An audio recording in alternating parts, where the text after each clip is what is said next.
भक्तों की कथाओं से भक्ति की वृद्धि होती है। एक सेठ जी थे जी, बरसाने में रहा करते थे। बरसाना किसका गांव है? बरसाने की कौन है? कौन है? एक बार प्रेम से बोल दो, और प्रेम से। अच्छा, बड़ी आश्चर्य वाली बात यह है कि सेठ के पास धन बहुत था, सब कुछ था, लेकिन उसके घर में एक बेटी नहीं थी, बिटिया।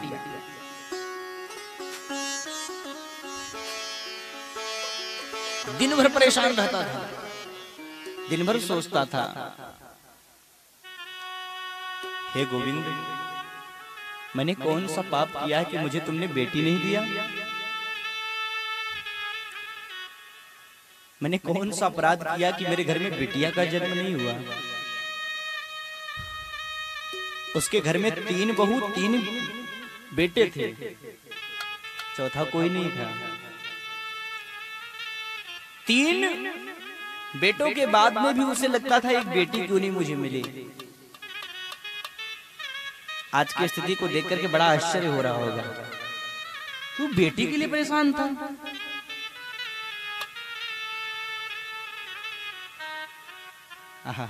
धन्य हो, आप भी बिटिया के लिए परेशान, बहुत जोरदार तालियां द्वारा।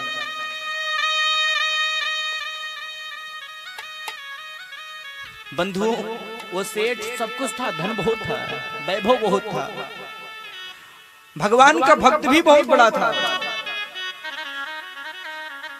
केवल दुकान में बैठ करके हमेशा ठाकुर जी का नाम जपा करता था। एक दिन एक घटना घटी। एक संत आगे उसकी दुकान पे, संत ने कहा, रे सेठ, कुछ भिक्षा दे दे। सेठ जी ने कहा, बाबा, मैं भिक्षा बाद में दूंगा, लेकिन मैं आपसे कुछ पूछना चाहता हूं, पहले उस बात को बताओ। संत ने कहा, क्या हुआ सेठ, बता, क्यों दुखी है? सेठ ने कहा, बाबा ये बताओ, मेरे घर बिटिया का जन्म कब होगा? जो कहोगे मैं भिक्षा दे दूंगा, लेकिन मुझे एक बेटी दे दो।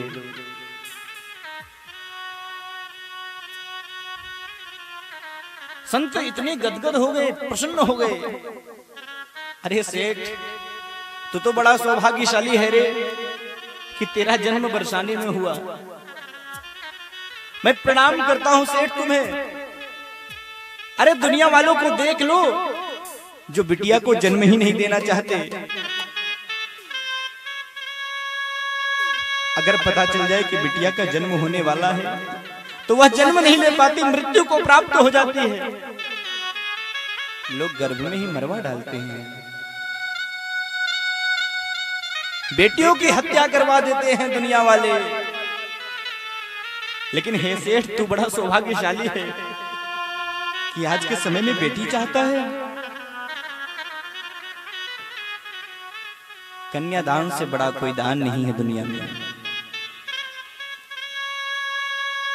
किसने कहा ना कि जिसने कन्या धन दान कियो, तिन और का दान कियो ना कियो, और जिसने श्री कृष्ण का नाम लियो, तिन और का नाम लियो ना लियो।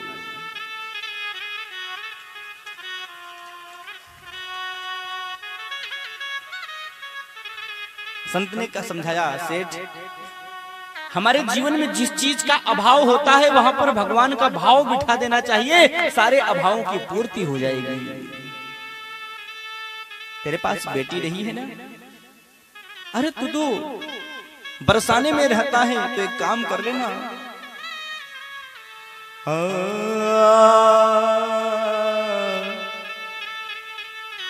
सुनो सेठ, तुमको मिला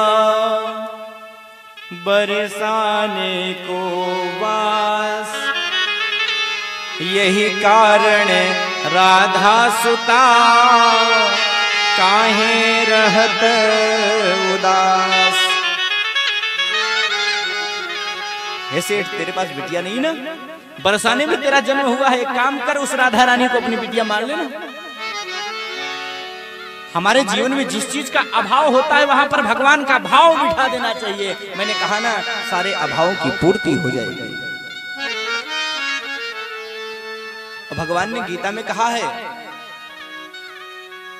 इधर बिठा रहा हूं, कि ये यथा माम प्रपद्यन्ते तांस तथैव भजाम्यहम् हम। भगवान ने गीता में कहा है कि जो मुझे जिस भाव से भजता है मैं उसे उसी भाव से स्वीकार कर लेता हूं। भगवान को जो पुत्र मानता है भगवान उसे पिता मान लेते हैं। भगवान को जो मित्र मानता है भगवान उसे मित्र मान लेते हैं। बस आवश्यकता है एक संबंध जोड़ने की, कुछ तो जोड़ो।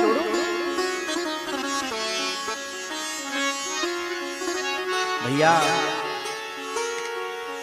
संत की बात सेठ के हृदय में उतर गई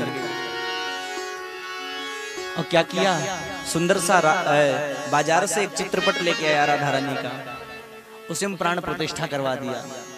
अस्यै प्राणाः प्रतिष्ठन्तु अस्यै प्राणाक्षरन्तु च अस्यै देवत्वमर्चायै मामहेति च कश्चन। ब्राह्मणों को बुला करके वेद मंत्र से प्रतिष्ठा करवाई। सेठ का जीवन पूरा बदल गया। अब तो एक गिलास पानी पीना होता तो पहले राधा रानी को अर्पण करता, फिर पानी पीता। भोजन करना होता तो पहले भोग लगाता, फिर भोजन ग्रहण करता। कपड़े पहनने होते तो पहले राधा रानी के लिए कपड़ा लाता, फिर अपने लिए लाता। क्योंकि ये जो पिता होता है ना, सबसे ज्यादा प्रेम बेटी को करता है। बंधुओं, आपने देखा होगा बाप का हृदय बड़ा कठोर होता है। जो बाप जीवन में कभी न रोता हो, लेकिन जब वो बिटिया की विदाई आती है तो बाप भी चित्कार करके चिल्ला के रो पड़ता है कि मेरी बेटी मुझसे दूर जा रही है। वो सेठ बदल गया, उसका जीवन बड़ा खुश हो गया। जानते हैं क्या हुआ? एक दिन की बात, किसी ने आकर के हालचाल पूछा, सेठ कैसा है? आजकल तो तू बड़ा प्रसन्न दिखाई पड़ रहा है, बड़ा खुश दिखाई पड़ रहा है। कैसे परिवर्तन आ गया? आज तक तो उदास घूमता था, आज खुश कैसे हो गया? सेठ ने कहा, क्या बताऊं, अब तो मेरे पास किसी चीज की कमी नहीं है, इसलिए मैं खुश हूं। अरे तुझे क्या मिल गया? सेठ ने कहा, क्या नहीं था? 3 बहू बेटे हैं घर में, सुख सुविधा है पूरी, संपत्ति भरे भवन में रहता, नहीं कोई मजबूरी। और कृष्ण कृपा से जीवन में नहीं आती कोई बाधा, मैं बड़ भागी पिता हूँ, मेरी बेटी है श्री राधा। अब मुझे क्या चाहिए? मुझे क्या चाहिए? मैं तो बड़ा खुश हूं, बड़ा आनंद में उसका जीवन कटने लगा। भैया, जब तुम भगवान को श्रद्धा से मानोगे तो भगवान भी अपना रिश्ता जोड़ देते हैं। और जो श्रद्धा से मानते होंगे उन्हें एहसास जरूर होगा, अनुभव भी हो जाएगा। दुनिया में हर व्यक्ति साथ छोड़ सकता है, लेकिन परमात्मा कभी नहीं। अरे एक दिन की बात, सेठ ने किया बहुत बड़ी गलती। दुकान में बैठा था, मनिहारिन आई। मनिहारिन समझते हैं ना, चूड़ी पहनाने घर घर में आती थी, अभी भी आती होगी कहीं कहीं। तुम मनिहारिन आई चूड़ी पहनाने के लिए, सेठ जी से मिली बाजार में, बोली सेठ जी चूड़ियां पहनाने हैं क्या? सेठ जी ने कहा, देवी घर चली जाओ ना, चूड़ी पहना देना। अब मनिहारिन घर पे आई, होता क्या है, 3 बहू लंबा लंबा घूंघट निकाल के आगे बैठी हैं। मनिहारिन आई, चूड़ियां पहनाने लगी। राधा रानी के मन में विचार आया कि हमारे पिताजी के घर में मनिहारिन आई है, चलो आज मैं भी चूड़ियां पहन के आती हूं। मेरी भी चूड़ियां पुरानी हो गई हैं। बंधुओं, 3 बहू बैठी थी, चौथा राधा रानी भी आकर के घूंघट निकाल के बैठ गई। मनिहारी ने सोचा हो सकता कोई रिश्तेदारी होगी, चूड़ियां पहना दी। और चूड़ी पहनाने के बाद पहुंच गई बाजार में। सेठ से बोली, अरे सेठ जी पैसे दे दो। सेठ जी ने कहा कितना हुआ? मनिहारी ने कहा 200 रुपए। सेठ जी ने कहा, अरे बावरी हो गई है क्या? आज तक 150 होता था, आज 200 कैसे हो गया? क्या चूड़ियों के दाम बढ़ गए? मनिहारी ने कहा, नाना सेठ जी चूड़ियों के दाम नहीं बढ़ गए, आज आपके घर में 3 की बजाय 4 लोगों ने चूड़ियों को धारण किया है। सेठ जी ने कहा, क्या फालतू की बात करती, चौथा तो मेरे घर में कोई है ही नहीं। चौथा कौन है, किसको तुमने चूड़ियां पहना दी? मनिहारी ने कहा, नहीं, मुझे तो ये नहीं पता किसको मैंने पहना है, लेकिन 4 ने चूड़ियों को धारण किया है। सेठ जी मैं 200 रुपए लूंगी। सेठ जी ने कहा, नहीं, मैं 150 दूंगा, ले ले। मनिहारी ने पैसे नहीं लिया, चली गई घर। रात में आए सेठ जी, भोजन किए, राधा रानी को भोजन कराया, विश्राम किए। जब रात में लेटे तो अद्भुत स्वप्न दिखाई पड़ा। कौन सा स्वप्न? राधा रानी प्रकट हो गई और कहने लगी, स्वप्न में प्रकट हो वृषभानु की दुलारी बोली, कितनया बनायतात नात ना निभायो है। पुत्र तो आपने बना लिया पिताजी, पर एक पिता के कर्तव्य को आपने निभाया नहीं है। अरे मैंने क्या अपराध किया था, आप बताते तो सही।